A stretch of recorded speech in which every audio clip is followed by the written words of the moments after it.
Hello. Good evening. How are you? Oh, you sound good. I always sound good, Joe. Thank you.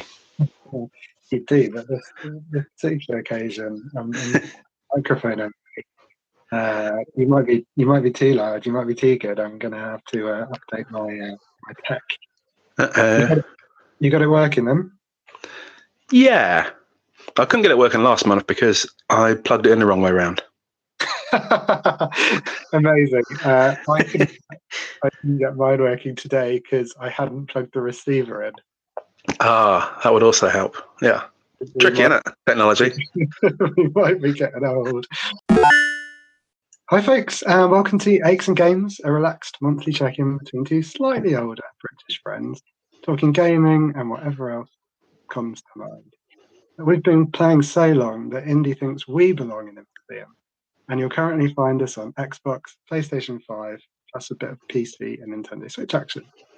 If you enjoy the show, please tell your friends. Remember to like and subscribe to the podcast through your usual podcast provider. And consider giving us a 5-star review. That would be really great. That one really helps us get up in the search results. And thanks to everyone who's already done that. You can also follow the show or get in touch on Twitter, most social platforms at Aches and Games. That's at ACHESANDGAMES. Or email us via achesandgamespod@gmail.com. We love hearing from you. We love hearing from you. We really do, even if I can't say it. Finally, I'm Giles Nicholson. I'm Giles West on socials, Xbox and PlayStation Network. Joining me as always is my good friend James Hope. James, have you remembered your socials this month? Good evening, Giles. Yeah, I'm just recovering from my giggling fit that I had you on your intro there for some reason, so I'm back on track now. It's all good. So yes, my socials are you have to laugh with a number 2 rather than the worded 2. So 2. That's all socials, including X and Instagram and probably Facebook. Yes, definitely Facebook too. And I have a blog as well, as you know, called youhavetolaugh.com, which is parenting humour, but is also a bit more wider than that as well. So anywhere and everywhere, I'm around somewhere. And on PlayStation, I am Jamesy Boy 1978 because I was born in 1978. That's it. Good system. Great Actually, system. that reminds me of a friend who just saw that all of us had random numbers, or what he thought was random numbers, in our usernames when we started on Xbox. And he just picked 4 random numbers. It was like Sam 1837 or something, which is Good year. funny. Yeah. What happened? Probably dysentery. We were still young back then, weren't we? Why? We were just starting out. Yeah. Speaking of starting the year, January, usually a bit bleak. How's it been for you, James? It's been a long month, isn't it, January? January is the longest month of the year with 412 days. So it's nice to get that knocked out of the park. It's always quite gloomy, isn't it? You've got the Blue Monday, which is meant to be the most depressing day of the year. That was okay. We had a few cakes at work, so I sort of picked that one up a little bit. Quite a bit of gaming, quite a bit of football, watching, playing, usual stuff. It's been okay, just very, very, very long. So it's nice to get into a February now and start the month with different letters than J for January. And it's a leap year this year as well, isn't it? So even more exciting for February. So yeah, bye-bye January. Hello to very long February. Yeah. I think you mentioned football. I think that probably adds to the bleakness for the Reading fans, doesn't it? Do you want to talk about how the situation at Reading is, or do we not have long enough? Oh, not greatly, but it's picked up a little bit in January. We actually played all right. We used to have the transfer window finish, so we lost a few players, but not as many as expected. I'm going to Oxford tomorrow with Maddie, so I shall see Maddie in the car as I drive her to Oxford, and that hopefully be a lot of fun, and we won't get beaten up. And then me and Craig are going to Portsmouth in a couple of weeks' time, along with Sarah, my other half, to see Reading against Portsmouth away as well. So if we can avoid getting beaten up in February and maybe pick up a few points, it'd be a good month. Fantastic. If there are any non-football or international listeners, our local football team is being kind of run into the ground by the owner at the moment. Very sad. They're selling off all kinds of players and assets and all kinds. So if you are a football supporter, there's a pretty what's it called, warning lesson out there for any new buyers. Watch out. Certainly do proper tests. For anyone not remotely interested in football, just know that something very important to our local community is is kind of being put through the ringer at the moment. So yeah, hope you get a result tomorrow, James. Absolutely. Speaking of which, just to continue the downers, I've got a few I wanted to cover, and then we can go into more of the chart. But my January, I've wanted to make sure we mentioned it, particularly around gaming, because there's been loads and loads of layoffs in January. I don't know if you follow this, James, but Microsoft laid off 1,900 staff in the gaming division, which is about 8%, 8.5%, I think they said on another podcast, of their gaming, of all their, that division essentially. And they're not alone. There's lots of other companies making big layoffs. So it's been a pretty tough month on the making side of games. So we're usually here to talk about some happier things, but it's worth noting that lots of people lost their jobs this month, which is pretty rubbish. And personally, my sister lost her dog, who she's had for a very long time. He died this month. My uncle's been in the hospital, so we've had I essentially I concur, James. Good riddance, January, and let's hope things pick up from here. Wow. That's a good start, isn't it? Yeah, come and join our lovely podcast. And if you weren't depressed when you started, you will be when you finished. Well, hopefully it's all sort of uphill from there. Hang on, is uphill good? In this context, I think uphill is good. But yeah, unless you're on a bike, then uphill is good. Secondly, myself. Has there been anything good in January, James, that you wanted to? No. Life is always good. Life's what you make of it, as always, as you well know. So, yeah, there's always some good bits. I can't immediately recognise any of them from memory, but I'm sure there's some good parts in there. I haven't lost my job yet, which is nice. I'm still employed, still earning some cash. Yeah. Our planning permission came through for the extension, so we're just waiting for our incredibly painfully slow architect to finish the building regulations drawing still, which should have been done weeks ago, but still haven't. So we're just waiting on that one. And then hopefully within the next 3 or 4 months, we can start getting building on our big granny annex type project. So it'd be nice when it's done. So yeah, not much progress in January, but we didn't go backwards. Always forwards and forwards. Fantastic. Yeah, we've got a building project ourselves, which was supposed to start today as we record, so Friday, just before the end of January. And unfortunately, we're on hold a little bit, but we should start next week, so it's good. I was thinking, you mentioned you played quite a bit. Let's come to that. But I've been watching quite a bit as well. Getting into Slow Horses on Apple TV Plus. Have you watched any of that? No. Is it about horses? Highly recommend it. No Horses featured. It's a kind of spy thing with Gary Oldman. Okay. But very good. No, we have never paid for Apple TV Plus, but we have always managed to get free trial after free trial. They seem to go away like candy. And of course the Traitors, because we live in the UK and seemingly everyone was watching it, and it was very good. Did you watch Traitors? Yeah, we didn't see series 1 at all, but we saw season 2, and it was awesome, to be fair. We've even started watching the Australian Traitors now to keep up with our Traitors 6. So that's been on a couple of weeks now. So full of Australians, as you can imagine, and a few celebrities, Australians as well, unlike the UK one. But the UK one was excellent, I thought, and the ending was kind of as expected, but it was perfect and nice and dramatic and misery-inducing for the people who didn't get the cash. So yeah, no, really good. Really enjoyed that one. Yeah, and I guess tangentially again, sort of comes under our remit as a game. I got a Traitors game book for Christmas as well, which I'm really looking forward to trying out. I'm not quite sure what it involves, but I'm sure it'll be fun. Yeah, there's also a Traitors card game as well, which I got offered to write about on my blog, which I haven't done. So I know that there'll be a Traitors computer game at some stage in the future. So yeah, no, awesome series, great concept. Another one that was created by the Dutch originally, like Big Brother and everything else. It's quite fun. So the Dutch always seem to have a knack of coming up with fun television concepts, which we then steal. But yeah, really good. Indeed. You actually, I don't know if you know it, but there's sort of a Traitors game already. It's called Among Us. Oh yeah, well, yeah. I'll give you that. Yeah, same thing, isn't it? Really, you go around sabotaging everyone else and try not to get caught. I mean, sort of the same broadly. Awesome. Okay, so what have we been doing since the last time we spoke? Well, we had quite a lot of feedback on the podcast, which was very nice. We got some lovely contributions. We've got check in with you on your New Year's resolutions and have you fix that PC yet? It's the thing that keeps people tuning in. Any update? Yes and no. Mainly no. So generally no, but kind of yes. So until yesterday, when I thought, oh, we've got a podcast coming up soon, and Giles is bound to ask me about the computer, I better actually do something about that. So I emailed him again yesterday, and they said, oh yeah, come on in. So I came on in today and dropped the PC off today. So it's currently at the PC shop, which is called Green Acres, I think, just down the road. So they're gonna have a look at it over the weekend and come back to me. Hang on, James. Are they paying us to say their name? No, if only.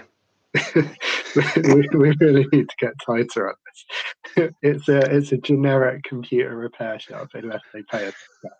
In which case, it's the fantastic Green Acres of Tilehurst. Yeah, I think it's called Green Acres. It definitely had green in it. Might be the Green Mile, might be Green Grocers. It got green in it. It does computers, so I'm happy. They're going to give you back a cauliflower. As long as they give me back something that goes, then I'll be delighted. They'll probably take all the component parts out and it'd just be a brick when I get it back. But as long as they fix it and I can turn it on, it'd be lovely. Fingers crossed. Fingers crossed. Yeah, in terms of feedback, we had some lovely comments. Thank you for those of you who wrote in or messaged us one way or another. I wanted to call out a couple in particular, which I'm scrambling around to find because my clever note system is letting me down. Yes, Kat has tried to encourage me to play some more RPGs. So thank you, Kat. I was talking about playing Trails of Reverie and Baldur's Gate 3. I think Baldur's Gate 3 is a lot of people's game of the year last year, and Kat definitely adding her voice to that. Excited about Final Fantasy VII Rebirth, which we might mention later on. Got another stage of play coming, hasn't it? And Dragon's Dogma 2, which was featured in the State of Play, which we're going to talk about a bit later on. So thanks, Kat, for messaging us, and I hope you're enjoying the show. And then another comment, particularly we wanted to call out Craig. Thank you, Craig, friend of the show. He sent us a really lovely message, and particularly the bit that got me, James. I don't know if you remember this one, but he was saying really grateful for the recommendation of It Takes Two. Though toying with downloading it for a while, I hadn't got around to it. Played it with his son over Christmas and absolutely loved it. So pretty cool to hear that he's discovered something based on the podcast, which is kind of the point, really. So thank you, Craig, and thanks for sharing your top 5 and Hugo's top 5. Coming in at 5 for Craig was Minecraft Dungeons, although amusingly, and I've only just seen this on the message, I think he put Minecraft Dungeons, which sounds like a completely different game, but also sounds kind of interesting. No Man's Sky, Spider-Man 2, It Takes Two in at number 2. Well done, James, on the recommendation. And then Moth, which I think is PlayStation VR, James, if you haven't tried it. It's supposed to be really good. And then Hugo gave his 5. Sorry, James. No, I was agreeing with you. It is on PSVR, the original one. I've played it. It's very good. Cool. I haven't played that. I played Astrobot, which was a platformer on the first PSVR and was awesome. But Hugo also No Man's Sky, Jedi Survivor, Miles Morales. That was 2 games, Jedi Survivor and Miles Morales. Tears of the Kingdom, so Zelda, and Spider-Man 2 at number 1. So thank you, Hugo. And if you are listening, you are our youngest listener by far.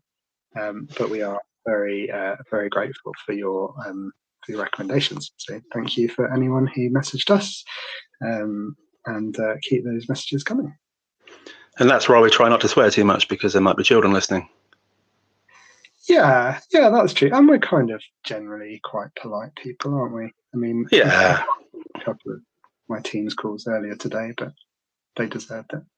Yeah, a quick bugger here and there, but nothing more violent than that, so all good. I think you did talk about there was, what did you refer to in It Takes Two last time? You said something like there was one ship, but it was not particularly.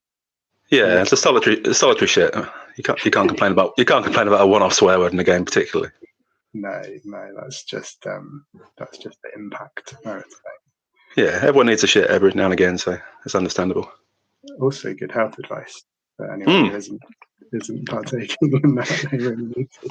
I think most people know to do that at an early age, to be fair. Yeah, but you got to keep regular. I think we might be getting off topic, but yes, that's fine for everybody. What are we doing next, James? I'm completely lost. I've lost my train of thought. Games. Should we talk about games? Yeah, great idea. I'm going to talk about Minecraft Dungeons first because Craig mentioned it on his top 5 list. Yeah. Have you played anything you recommended? Yeah, Minecraft Dungeons. Always been an awesome game. So we had that since it first came out on the Xbox. And I think I mentioned before, I hate Minecraft as a game, as a concept. I think it's tedious and awful. But Minecraft Dungeons are really fun. You actually do some things and have some missions, and there's a way of completing it. And it's really entertaining as a 2-player game. So me and Josh have played it quite a lot. There's sort of weekly challenges, which he drags me into, and towers to overcome on various different levels and bits and pieces. So yeah, made a lot of achievements this past week and had a great time. So for those who've not played it, you basically wander around and kill stuff, which is kind of zombies and spiders and piglins and all that kind of stuff from the main Minecraft game. But this is like level based. You complete little challenges and missions, and it's really good fun. So I thoroughly agree with it being on the top 5. And if I'd have remembered it last month when we did our top 5, it probably would have been in there as well because it's really good. So yes, recommended. Cool. Thank you, James. I think, have you, if anyone's played things like Diablo, that sort of top-down or slightly isometric view, isn't it? And you're sort of going through just, smashing things, killing things. Yeah, but it's all quite cute. There's no blood and gore. It's all very PG. It's very friendly, very nice. Sounds like a cool combo. Awesome. So you've been playing that this month a little bit. What else have you been up to? I finished that Man of Medan, which I've talked about in both episodes so far. I was sort of dragging that one out. That was the follow-up to Until Dawn. It was Until Dawn, wasn't it? Yeah. This is one set on a boat, sort of World War II boat, which everyone goes to look for the Manchurian gold, but the Manchurian gold doesn't turn out to be exactly what they expected it to be, i.e. it's not gold. So there's lots of mystery and ghostly stuff and apparitions and hallucinations on the boat, and you kind of try and escape these 3 pirates that have dragged you on there from your little diving expedition you were going on. And it's a matter of surviving, similar to Until Dusk. There's 5 of you at the start, and you try and keep as many of the 5 of you alive as possible until the end. And every time you make a decision or do something or go in a different direction or answer a question in a certain way, it's meant to influence how the game works later on in the experience. So if you show a certain personality trait, then it will make you do something slightly different later in the game. And if you don't press a button at the right time and drop a piece of kit, then you won't be able to use it later in the game, for example. So yeah, I finally finished that a couple of nights ago. Only had one person die, and he was a bit of a knob anyway, so it didn't bother me that much. So completed Man of Medan, and glad it's done because I kept playing it at night with my headphones on in the dark with the fish next to me and generally freaking myself out every night. So I'm glad it's finished. But good fun. Cool. Yeah, the spooky games can really get you with headphones, can't they? I think we might have another example of that later on in the show, possibly. Cool. That sounds good. Did you completely ditch Ratchet and Clank? Because you mentioned that one last month. No ditching at all. Carried on playing that one. I'm up to about 35% so far, so I'm not quite as racing through it as much as some other people might. But I still really enjoy it. Yeah, it's really good. Lots of shooting, lots of jumping around, some tough bosses that you have to battle and try a few times to beat. But it's quite a cute little game. Graphics are nice. You kind of want to stroke the wombucks on the face. They're very cute. And yeah, I'm still enjoying it. So about a third of the way through, and lots of gameplay still to go. It's quite a decent length, I find. You don't want it too long, otherwise it gets painful. You don't want it too short, otherwise it's a bit pointless. But somewhere in the middle, and this one seems to be somewhere in the middle, so it's enjoyable but not too dramatically lengthy. Yeah, well, I have a what's the word I'm looking for? I have a reason for asking you, James, because after you mentioned it last month, I started playing it, and I completed it this month. So I raced through it like. I know it's not usually the case. I feel like I've had a really full-on month in June. Like, I mean, that's really full on. It has been a lot. It has been a long month. But no, I feel like it's been really full on. We've got a lot going on, and yet somehow I think I've managed to watch and play quite a lot. So yeah, Ratchet and Clank. You reminded me about it in last month's show, and I started playing it. And I'll save my whole thoughts for when you're finished. Maybe we can pick up next time. But yeah, I really enjoyed it as well. I thought it was really good. And Yeah. save any more detail for next time. Okay, cool. Also finished what I was playing, which was Ori and Gree. Thought they were both really good. Played a bit of Unravel 2 with Hannah as well, which is really good. Again, on your recommendation, we had sort of started it, trying to find something that we both enjoy and maybe was a bit easier to control than It Takes Two. So 2D platformer seemed like a good choice, and we're enjoying that. Good. And I've been playing a bit of Vampire Survivors as well. A very basic one-button game, strangely addictive, and you just get absolutely swarmed on the same screen. Very low, like old sort of 8-bit type graphics, so pixel art, very pixelated, and just all kinds of chaos going on the screen. It's very easy to. It's that sort of just one more go arcadey type experience. Really good. Awesome. Yeah, so the only other thing I've played this month is, I said I was playing FIFA 23 before, didn't I? But then it came up with one of those pop-ups where it let you buy EA FC 24 for a reduced price, so it was like a tenner. So I upgraded to that one. That was quite good as well. It's very similar to FIFA 23. Consider it's a completely different name. Obviously, it's exactly the same concept and by the same designers, just they lost the FIFA licensing rights. But it's still very similar, still a good game. Been going on individual player career mode again, so I managed to get Reading promoted from League One to the Championship, which is obviously miraculous. And also, as an individual, I managed to score a goal in the European Championship final for England in my first season. So quite an impressive debut for me, I thought. Nice. I mean, there's still hope in real life, I reckon. We've got a few years yet. Yeah, it just made me think back to when I was 18. Maybe I could have put a bit more effort in and been an England international by now. I'm rich and famous and not recording a podcast in Joshua's bedroom. But hey, who knows, eh? Just a different career option. I reckon, though, there's a rich, famous footballer thinking, if I'd have played my cards differently, I could be recording a podcast. Maybe not in Joshua's bedroom. That would be weird. But, I'm sure they're just as jealous of your lifestyle as you are of theirs. Yeah, it's like closing doors, isn't it? Maybe if I'd have done something slightly different, it could have been a whole different life, but that's a whole different podcast, probably.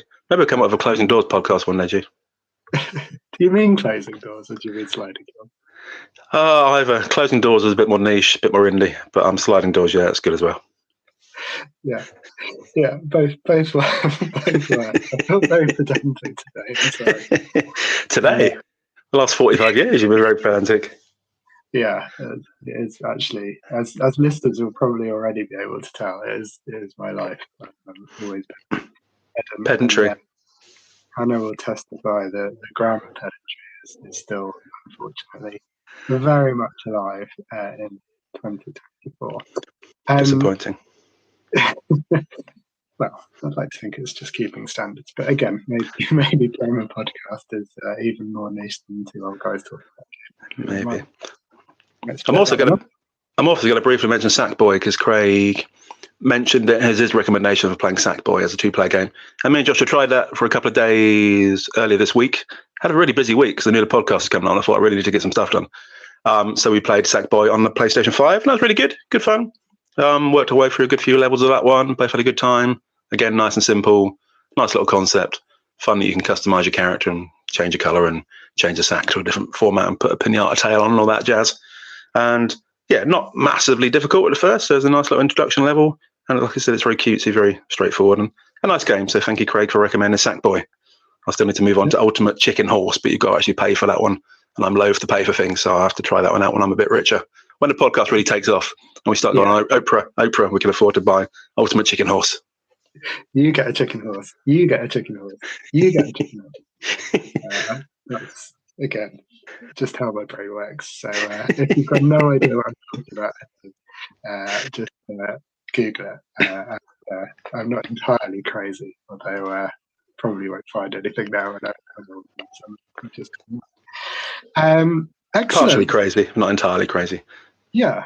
Well, I think a little crazy is not bad. No, everyone loves that in a person. Slight bit of craziness is always a bit of spice in it, or niceness. I've also been playing that other game which I mentioned earlier, but we might talk about that after the state of play announcement bit. Well, James, you're leading the segue wonderfully. I know, I'll try. Should we do chronological? Because today we were going to be talking about. Yeah, go on. Today we were going to be talking about really start of the year, a couple of events or streams in the gaming world that have kind of set the scene for what's coming on Xbox and on PlayStation. Developer underscore direct. I've heard some very coming back to pedantry. I've heard some people specifically mention the underscore every time they say the word, which feels a little bit much even for me. So developer direct from Xbox in mid-January, and then hot off the press.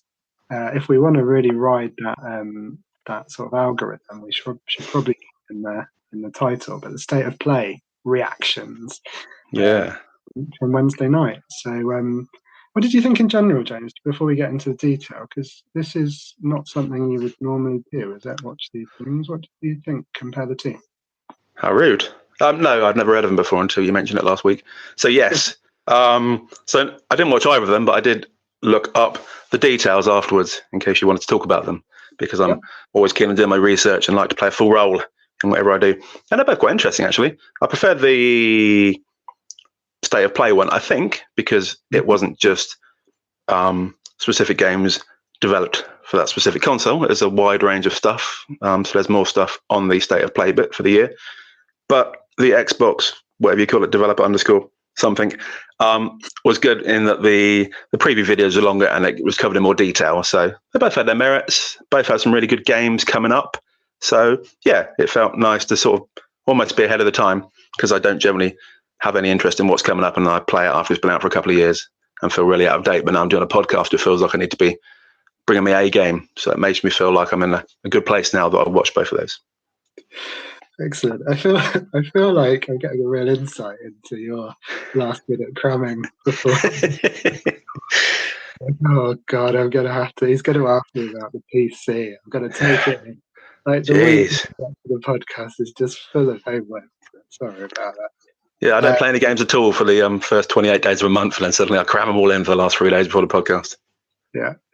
Well, I'm still quite pleased with that. So thanks. It's interesting. I like the two different styles, and your state of play is sort of more of your standard stream or show now. It's sort of more fast paced, covers more short little looks. But weirdly, after the developer direct, I found it a bit frustrating because it was I felt like I wanted to know a bit more. I didn't really get the sense of a lot of the games in it because it was so sort of rapid fire, because they were a very similar length. They were both about 45 minutes. The developer direct covered 6 games by the looks of it. State of play well over double that. I think it was 15 from my list. So yeah, interesting. Just two different approaches. Should we start then with the developer direct in terms of, did anything particularly stand out for you? Anything you thought about, or anything that you thought maybe didn't float your boat? Yeah, so there's probably 2 things in developer underscore direct that would appeal to me, and that was obviously the Indiana Jones one. Although I thought the name was a bit naff on reflection. I mean, you've had Temple of Dooms and all kinds of things before, and now it's Indiana Jones and the Giant Circle. Sounds a bit. So yeah, I wouldn't buy the game because of the name, but the preview and the trailer look really good for it.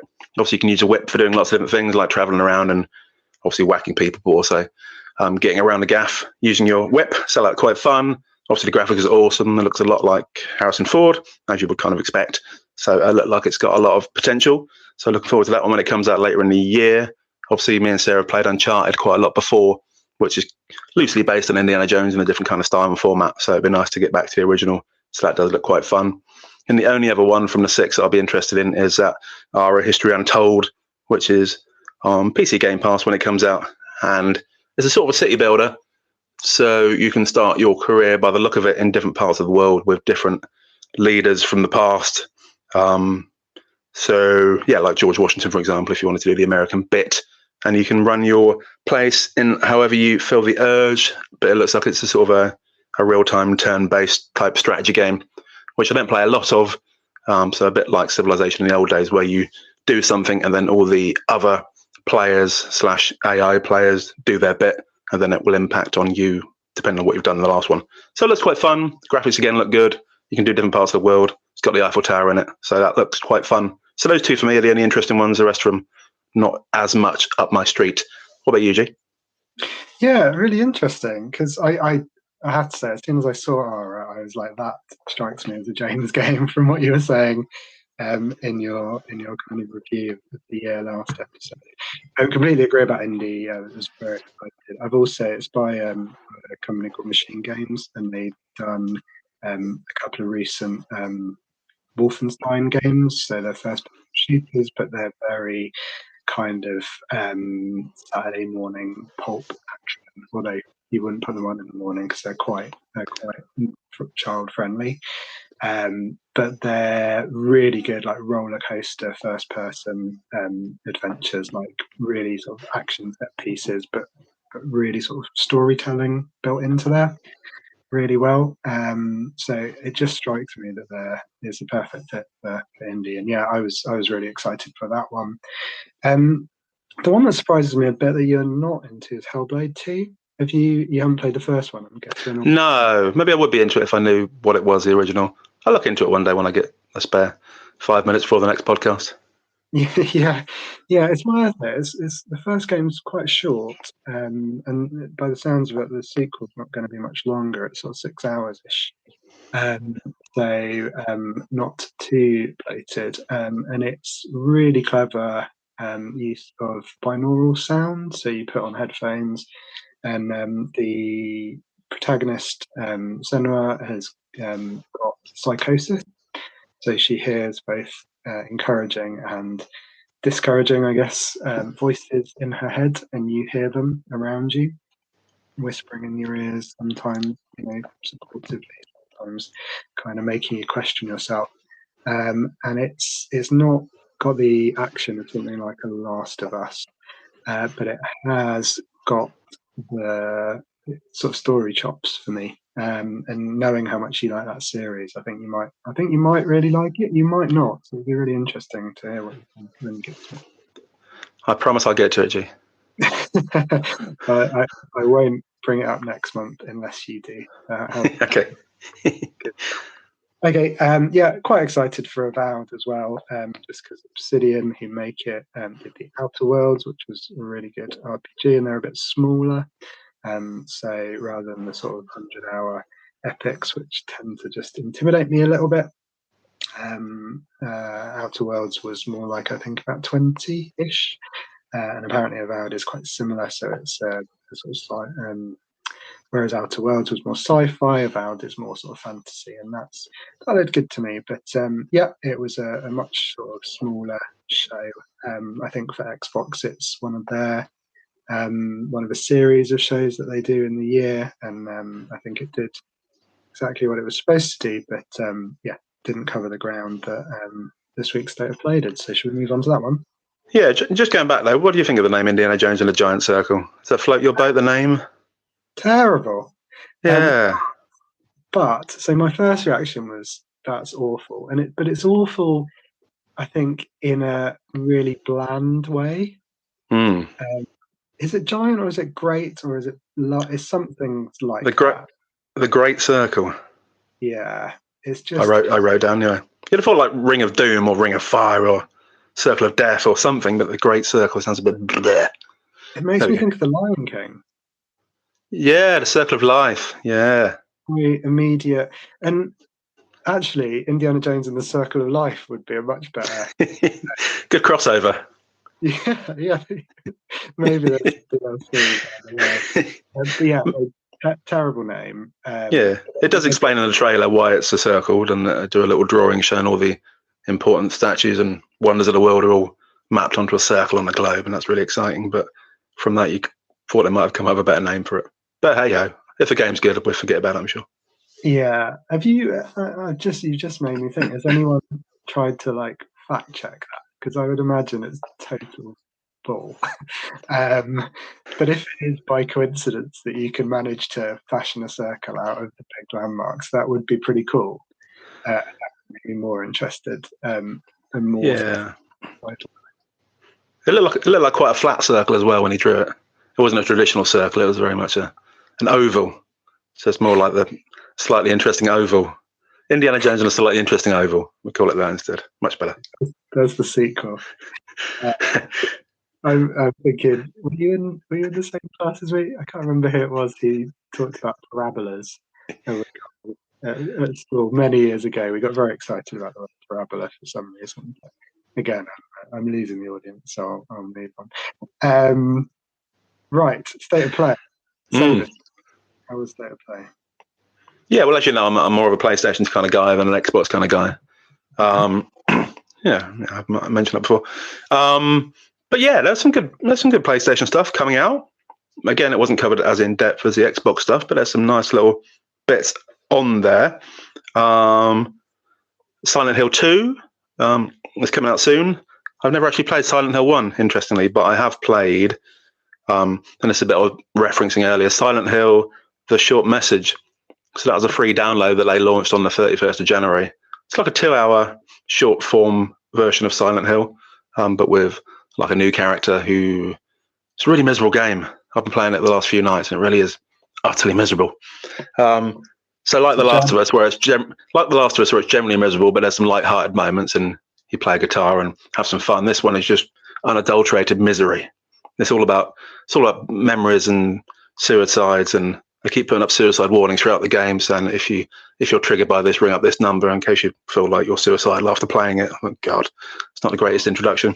But literally, it's all about suicide. It's all about misery. And then every now and again, interspersed, you get chased by some weird monster through some tunnels. And you've no idea where you're going. You're just trying to escape this thing that keeps murdering you from behind. So it's misery interspersed with extreme peril and death. So that's my summary. Misery, death, peril. But it's really interesting. So I'm 2/3 of the way through that one. I'm at exactly 66% because it's 3 chapters and I've completed 2 of them. And I want to get it finished because it's interesting. And it's an interesting storyline. I've seen some reviews on it and they're not that favourable compared to the original Silent Hill. They said it doesn't have the same kind of feel to it. But I'm enjoying it. I like being scared and miserable, so that's my niche. So I said Silent Hill 2 coming up. There's a remaster of Until Dawn, which I mentioned earlier, was a prequel to Man of Medan. So that's going to be on the PC for the first time and PlayStation 5. So I probably wouldn't play it again, but it looks quite interesting. So I wouldn't mind giving it a go again one day. So that was fine. Anything you've spotted on there, G, particularly? Yeah, there's a few. I was just, when you were describing Silent Hill, I thought that sounds like the perfect January game from your description. Yeah, it is January in a game format. Yeah. Yeah. For me, couple I pulled out. Sonic Generations was a brilliant marrying up the 2D classic Sonic and the 3D Dreamcast era sort of Sonic. I got Sonic Generations back compat on the Xbox because it was on the 360 PS3 era, I think. So we can play that, which is great. It's not entirely clear what it was, but it was kind of a crossover, or I think it's like Sonic X Shadow. So it's sort of crossed with Shadow the Hedgehog and some new levels and stuff. So Sonic always kind of jumps out at me, although I haven't played any of the more recent stuff. Silent Hill 2 for me also looked good. I think so. Silent Hill 2 is a remake of the second Silent Hill, but they haven't remade the first one. I think Silent Hill 2 was sort of the most popular back in the day. Okay. That's just kind of strange that they're jumping in at the second one, but it looks good, and the people doing it, the team, have had a fair amount of stick, but I actually quite liked their last game, which was called The Medium, which was also very depressing, and also actually had some pretty tough themes in it. And it felt like it was the game before they really hit their stride in terms of how to, pull it all together, storytelling, presentation, gameplay. I'm optimistic, more optimistic, I think, than the people on social media that I see. And the other one that jumped out at me, or two more, sorry, was Judas, because it's from the maker of Bioshock, which is brilliant, quite thoughtful FPS with a good story. So that looks good. And Dragon's Dogma 2, partly because Kat mentioned it when she messaged us earlier in the month. Partly because I quite like the idea of these sorts of games, but as I said, I quite often get put off by the time investment. But I thought that looked really cool as well. So thanks to Kat for highlighting that one. Death Stranding, we should probably talk about at some point as well. But did you have any others? Yeah, I quite like the idea of Dave the Diver. I think that's been on Steam for a while, and I was going to download it on Steam, but now it's coming to PlayStation 5 and 4 in April, apparently. That's a sort of a diving game where you experience different types of fish and wildlife that you can gather and obtain, and then you sell it off in a sushi restaurant. So it's a kind of a diving / restaurant simulation game. So that kind of appeals to me in both of my favourite things, fish and restaurants. So that might be interesting. It looks a bit niche, so I'll give that a go, certainly when it comes out on the PlayStation 5. And then there's a couple of PSVR 2 games on there as well, wasn't it? So I thought I'd better mention them. Metro Awakening and Legendary Tales, both of which look good.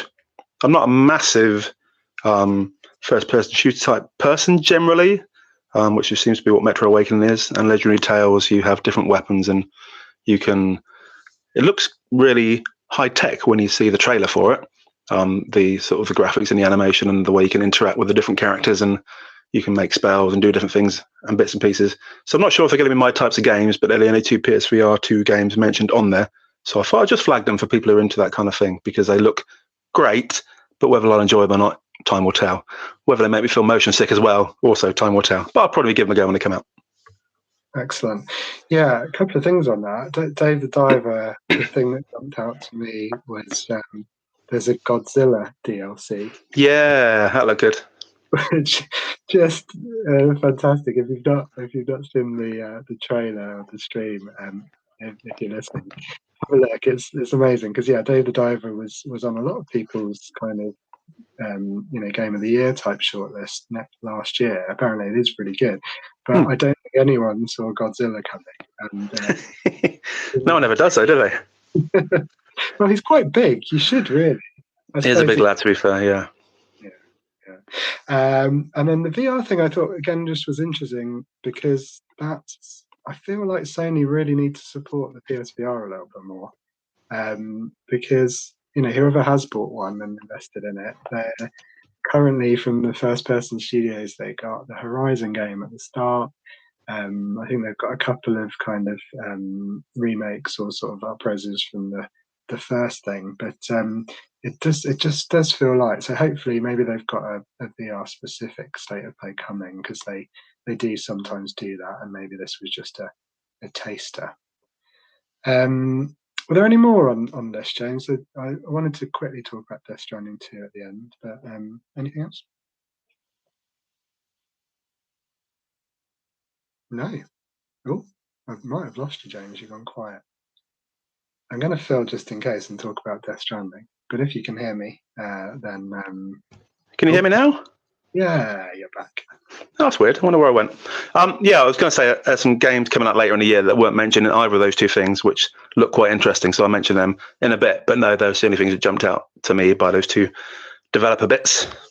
Yeah, no, perfect. I think it's interesting that neither of you called out Death Stranding to title On the Beach, which I saw on Twitter. Someone had said that's probably the first time a Chris Rea song has been used as a title of a video game. But it's the first one to me. I didn't like it, and Hideo Kojima is sort of seen as this absolute kind of visionary game maker. Did the Metal Gear Solid game, or the Metal Gear. I think he did the Metal Gear games before Metal Gear Solid. But anyway, the 3D Metal Gear game. And Death Stranding 2, I think, is the one that people really mostly were talking about after the state of play. But yeah, I like a bit more gameplay in my games. He tends to be quite filmy, lots of cutscenes, and again, him talking about the fact that this was going to be as much a film as a game, or his new game rather was going to be as much a film as a game. Sends off signals a bit to me. So Death Stranding looks spectacular, and the production values of the game are great. People enjoyed it, but yeah, quite for me. Yeah, it's on my list of stuff that I've got on my library but never downloaded as yet. So I'll probably play it one day, the original. But yeah, it didn't jump out at me the second one because I'd never actually got around to playing the original, which probably meant it wasn't quite my kind of thing enough to actually get around to playing it. So yeah, we'll see. Good. What else? What else have you got? Have you seen coming up this year then? Well, I just did a bit of looking around earlier, and House Flipper 2 is coming up. I think we mentioned House Flipper before. Me and Sarah used to play House Flipper, whereby you took on jobs at houses and you flipped them in the American sense of the word, whereby you go in and sort of renovate them and give them a quick makeover and then resell them on. And that was really good fun, the original House Flipper. It just took a bit of time to do some basic tasks like painting and wallpaper and took ages, which is a bit of a pain. So House Flipper 2 comes out on March the 21st on all formats, I believe. So that should be quite fun.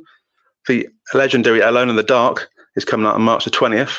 So that's a remastered version of the classic Alone in the Dark.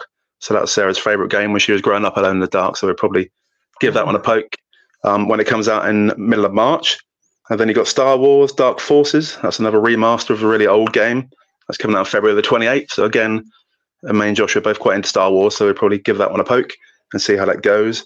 There's then a couple of more slightly nichey ones. There's one called Go-Go Town, which is coming out at some stage in February on every format. And you're a mayor of a failing town. And you sort of take over the town and build buildings and clean it all up and bring people in and get tourists coming in. So that looked quite fun. And then finally, one called Tavern Keeper. I mentioned Tavern Master last month, a really good tavern building game. And this one's called Tavern Keeper.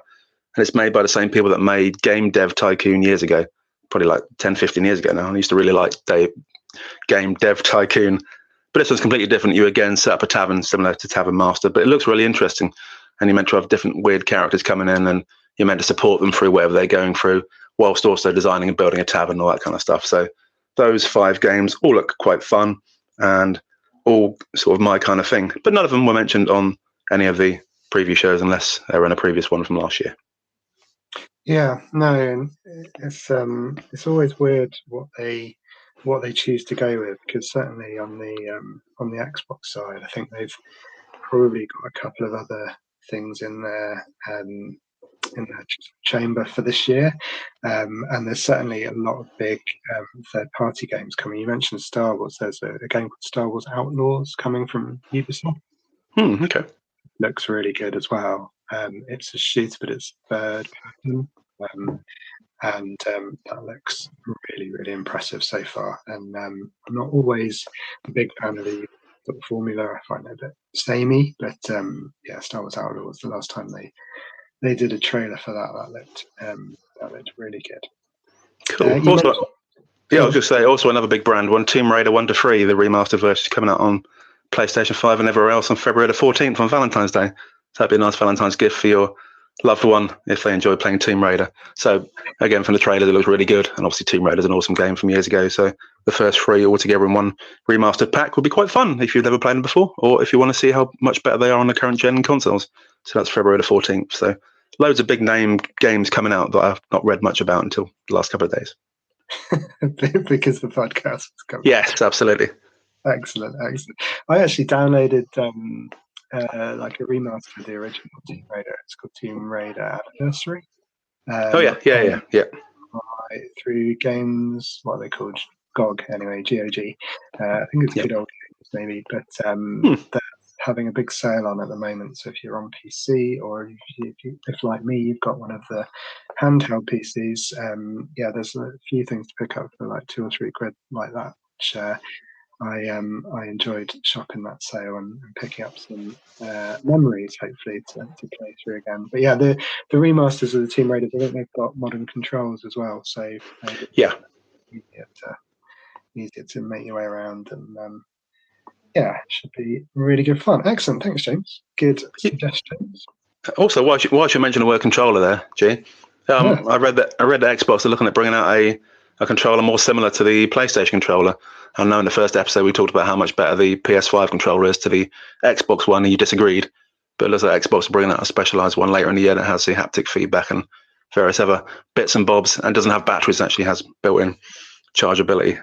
So yeah, that'd be interesting to see if that helps the Xbox a bit in terms of the bits that I like about the PlayStation. Because at the moment it's a bit more basic. I don't like the controller on the Xbox, whereas you do. So that'd be interesting later in the year when that pops out. Yeah, I am. Actually, my second controller is a bit and need to replace them soon. And I've been holding on because of that leak of that new controller. I think for me, and it's interesting you mentioned it, one of the things I was going to say about Ratchet and Clank, which isn't game specific, so we could probably worth saying now, is that I found the DualShock stuff on that quite obnoxious, and I ended up turning a lot of it off. How So rude. yeah, so it does just show that it's sort of different kind of sensibilities and different preferences. Because I really like the rumble on it, the haptic rumble, and the Yep. playing Astrobot, and you sort of feel like you're going over sand and stuff. That's really cool. But I really hate those triggers, those resistive triggers. They just, for some reason, there's something about them that really annoys me. So I kept turning them off. And it took a while to turn them off, but again, that might be because I'm an old man and suddenly technology, as we were discussing before we started this podcast, people. We both had a few technical gremlins, which turned out to be politely user error, I think is what they say. Yeah, mine was I stuck it in the wrong way. And mine was I'd failed to plug in my receiver, which is why my microphone wasn't connected. So, if you need technical advice, you know where to come. Green Acres of Reading, by the sounds of it, if they pay it. If it comes back, yeah. Awesome. Okay, well that was I enjoyed that. Hopefully listeners enjoyed that. And listeners, if you have anything you're looking forward to this year, either coming on one of the main consoles or on the Switch, no shade intended for the Switch, but I think there's a new one possibly in the works at some point, and PC as well. Anything that's coming up, let us know. We'll be very pleased to hear from you, as we hopefully demonstrated in the first section. And yeah, it's kind of an exciting year. I don't know about you, James. I find doing the podcast, I'm being quite choosy about what I'm playing, and we talked about New Year's resolutions last month. I feel like I'm nailing it so far. I'm stopping playing the games that I'm finding boring, and I'm playing things that I've wanted to play, like Ratchet and Clank, for a long time. So sounds like the pod is changing your habits a little bit as well. It's changing my life, Charles. There you go. Stick that on the review, people. That will go on the poster. Although I'm not sure what happened to podcasts. Awesome.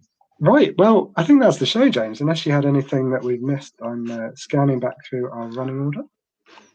No, don't think so. Just say thanks again to Scotty and Craig for always contributing, and to Kaylee, who's my blogging friend, for getting involved and making those awesome suggestions that Giles alluded to earlier. So thank you to the three of those, and obviously we will name check anyone that makes a comment on the social media. So please do get in touch. And if you've got any ideas for what you want covered on next month's show, always do give us a bell in advance, drop us a line, and we'll try and get them included. Because obviously we want to make it as reflective of what people want to hear as possible, rather than us whittering on about rubbish. So yeah, if you've got any ideas or any feedback, just hit us up, as the young people would say. Sorry, Giles, carry on. No, this is wonderful. I can just sit back. These are the lovely moments where I can just sit back and think, oh my God, what have I missed off? Or have I actually turned my microphone on for this episode? And you did, yeah. Well done. I think. Well, we think so. Let's check it back once we hit stop. You can hear me. That's the main thing. Good stuff. Right, that's the show, everyone. If you enjoyed it, please remember to tell your friends. Consider giving us that 5-star review. It genuinely does make a difference. Last time we had a couple of reviews coming through all in a little bunch, and we saw a massive spike in terms of the number of people that saw our podcast through Spotify. So really appreciate that. Spotify or iTunes, they've both got the facility to drop a review. I'm not sure about all the others, but it does make a difference. I really appreciate it. Please tell your friends if you like this podcast. Again, we're really keen to get your involvement and hear from other gamers. And you can follow the show or get in touch on @akesandgames or email us at akesandgamespod@gmail.com. James, before we go, anything else you wanted to plug or remind people how to get hold of you on socials? No, but I was just going to say, Joel said tell your friends, but if you don't have any friends, then just tell anyone that you come into contact with. They don't have to be friends, just anyone really. We're not fussy. So get everyone involved, friends, family, pets, whoever can count as a listen on Spotify. That's perfectly good. And like I said, if you want to find me, it's James Boy 1978 on PlayStation, or you have to, with a number 2, laugh on all social media. And like I said, all the people who got involved last month, please do get involved again. Let us know if you were interested in any of the things we mentioned. See what your views are on the 2 topics we talked about in terms of previews for the year. Anything you're particularly looking forward to, let us know, and we will also give them a go as well, because you've turned, through this podcast, you've turned me into a middle-aged person who occasionally plays games to a middle-aged person who plays games 3 days before the podcast to fill the gap. So thank you for that. You really have changed my life.